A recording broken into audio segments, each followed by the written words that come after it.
this side Dr. CB here, and this is the third part of anesthesia. Okay, FMG दिसंबर 2018 का recall question है.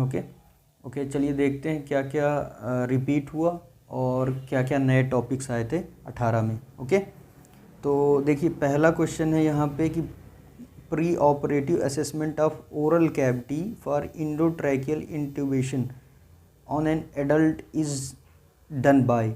मतलब oral cavity का assessment पूछा था. ये अगर आप पढ़ रहे हैं, इस एग्ज़ाम के लिए तैयारी कर रहे हैं, तो आप जानते हैं कितना हाई यील्ड टॉपिक है. ओके, मल्लम पट्टी स्कोर से हम ओरल कैविटी का असेसमेंट करते हैं बिफोर इंडोट्रैकियल ट्यूब हम जब डालते हैं. ओके, अब इसके ऑप्शन देख लेते हैं कि कौन मैक लेहाने किस लिए यूज़ करते हैं. तो ये laryngoscopic view of glottic opening देखते हैं. Okay, laryngoscopic view of glottic opening. अब ASA वगैरह और AHA एक्चुअली हम मेडिसिन में पढ़ते हैं, बट यहाँ देख लेते हैं हल्का सा. ASA ग्रेडिंग क्या है? American society of anaesthesia is a pre anaesthetic evaluation but not for airway. Okay, airway के लिए नहीं है, प्री एनेस्थेटिक इवेल्युएशन है. It is the evaluation of risk associated during surgery and present status of patient. Okay, ये patient का status check करते हैं और इवेल्युएट करते हैं ASA में. AHA ग्रेडिंग क्या है? American heart association. ये आप मेडिसिन में सब अच्छे से पढ़ेंगे. ओके, AHA ग्रेडिंग में क्या करते हैं? कार्डियक पेशेंट का असेसमेंट करते हैं आप सीवीआरटी एसोसिएट विद सर्जरी. अगर सर्जरी करने जाएंगे तो हार्ट में क्या इफ़ेक्ट हो सकते हैं वो हम ऑलरेडी इसमें देखते हैं. ओके, अब देखिए मल्लम पट्टी के बारे में हम सब कुछ यहाँ पे देख लेते हैं. मल्लम पट्टी स्कोर है क्या? Actually evaluation of size of tongue with respect to oral cavity. Okay, क्योंकि हम इंट्यूबेशन करने वाले हैं ना, तो इस ग्रेडिंग से हमें पता चल जाएगा कि हम इंट्यूबेट प्रॉपर कर पाएंगे या नहीं. ओके, तो मल्लम पट्टी इस ग्रेड 1 में क्या रहता है और ग्रेड 2 में क्या रहता है. ये नॉर्मल टाइप की टंग यहाँ पे ग्रेड 1 ग्रेड 2 में देखते हैं. तो ग्रेड 1 में क्या रहता है कि ऑलमोस्ट ऑल पार्ट दिखते हैं. तो ये नॉर्मल पेशेंट हो गया. इसका क्या है? हार्ड पैलेट दिखेगा, सॉफ्ट पैलेट दिखेगा, यूवुला दिखेगा, टॉन्सिलर पिलर दिखेंगे और फॉसेस दिखेंगे. तो इसको किसी भी तरीके से फ्रेम किया जा सकता है क्वेश्चन ये कह के कि पार्ट्स बना के अगर ऑप्शन में दे देंगे कि hard palate, soft palate, uvula, tonsillar pillar, fauces कौन सी ग्रेड में देखने को मिलेगा. फिर क्वेश्चन बन सकता है कि मल्लम पट्टी का ग्रेड 1 है, 2 है, 3 है, 4th है. ओके, तो नेक्स्ट टाइम बी रेडी. और ग्रेड 2 में क्या रहेगा कि हार्ड पैलेट दिखेगा, सॉफ्ट पैलेट दिखेगा, यूला दिखेगा, टॉन्सिलर पिलर दिखेगा, लेकिन यहाँ पे फॉसेस मिस्ड हैं.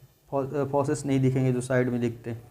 तो इन दोनों ग्रेड में टंग नॉर्मल रहती है, बट ग्रेड 3 और ग्रेड 4 में टंग लार्ज दिखती है. तो ग्रेड 3 में क्या दिखेगा? ओनली हार्ड पैलेट और सॉफ्ट पैलेट दिखेगा. ओके, मैं बोल रहा हूँ क्वेश्चन फ्रेम करना टीचर्स के लिए बहुत ईजी है, लेकिन टॉपिक से ही फ्रेम करेंगे. तो क्वेश्चन इनमें से किसी में पूछ सकते हैं कि hard palate, soft palate only seen in which grade of Mallampati. तो क्या हो जाएगा? ग्रेड 3.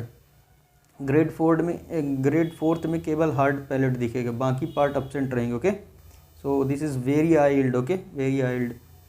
अब सेकेंड क्वेश्चन क्या कहता है कि which of the following inhalational anaesthetic agent is hepatotoxic. Direct repeat question है, पीछे जाके चेक कर लेना. और बोल भी चुका हूँ कि इनहेलेशनल एनेस्थीसिया जितने भी हैं एनेस्थेटिक्स हैं वो हाई यील्ड हैं. ओके, तो हिपैटोटॉक्सिक कौन है? सीधा सीधा हेलोथेन, हेलो हिपैटोटॉक्सिक. ओके, सीवोफ्लोरेन नेफ्रोटॉक्सिसिटी होती है और आइसोफ्लोरेन से ना तो हिपैटोटॉक्सिक है ना नेफ्रोटॉक्सिक है. ओके, प्रोकेन से कोई दिक्कत नहीं है, ये लोकल एनेस्थेटिक है. ओके, वहाँ पे इनहेलेशनल पूछा था तो ये ऑप्शन तो डायरेक्ट ख़त्म था. हेलोथेन क्या करता है?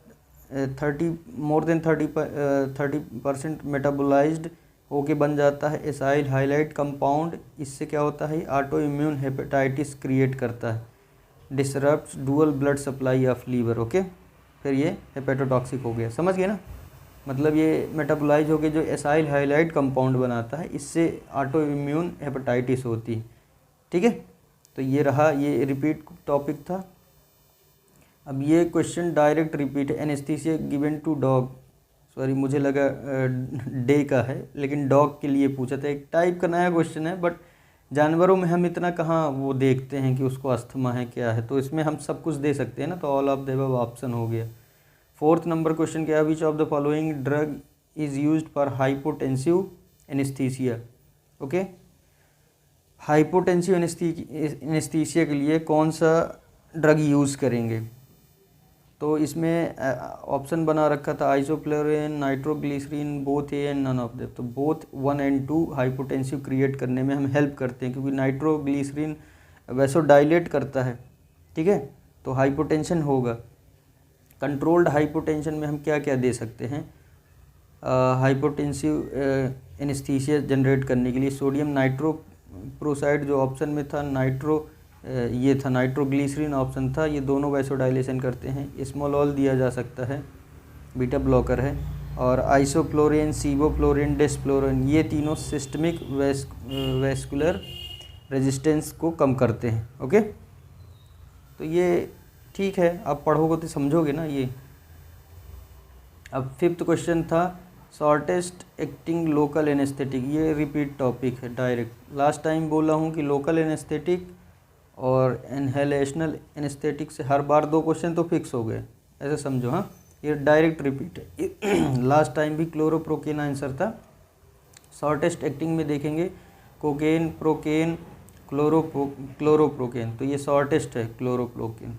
लॉन्गेस्ट एक्टिंग होता है डिबुकेन। अब इनमें से कुछ भी, अब नेक्स्ट टाइम में क्वेश्चन पूछ सकते हैं कि लॉन्ग एक्टिंग कौन सा होगा, तो आपको डिबुकेन आंसर टिक करना होगा। तो इस प्रकार से, और उसमें एक और क्लासिफिकेशन है लोकल वाले में, एमाइड कौन से हैं, ईस्टर कौन से हैं। ओके, तो वो भी जाके चेक कर लेना, क्वेश्चन पूछ सकते हैं उनका। उसमें एब्रिविएशन होता है कि डबल आई है तो शायद एमाइड है, सिंगल आई ईस्टर, चेक कर लेना एक बार। हाँ, लेकिन हाइल्ड है। 6वें नंबर क्वेश्चन पूछा था, देखिए ये सब चीज़ें, ये जैसे लैरिंगोस्कोपी है, LMA दिखता कैसा, इमेज कैसी होती है, ये सब अब 16 के अगस्त में जब पेपर हुआ था, तो अगस्त के बाद से इमेजेस ज़्यादा जोड़ने लगे हैं। अब तो पेपर में कम से कम 80 से 90 इमेजेस रहती। ओके, तो लैरिंगोस्कोपी कैसे दिखती है और LMA कैसा दिखता है, ये सब इमेज आपको देखना पड़ेगा। Okay, during laryngoscopy best method for checking whether the intubation is correct और नॉट। तो अब देखिए कितना एक्यूरेट पूछा है, यहाँ पे पूछा बेस्ट बताना है आपको, क्योंकि हम एयर इंट्रियन स्कल्टेशन से भी हम चेक कर सकते हैं सही है कि नहीं, अल्ट्रासोनो से भी चेक कर सकते हैं, चेस्ट के मूवमेंट से भी हमको पता चल जाएगा, बट पूछा था बेस्ट, तो बेस्ट है कैप्नोग्राफी से। Okay, sure short for correct placement of ET, that is capnography. Okay, so this is all for the today guys. अब ये हमारा 3rd पार्ट हो गया। ओके, देखिए 2, 3, 5 क्वेश्चन आ रहे थे, तब भी 3 क्वेश्चन तो रिपीट ही हो रहे थे, ठीक है ना। तो ये एक बेसिक अंडरस्टैंडिंग समझिए। Okay, thank you so much guys.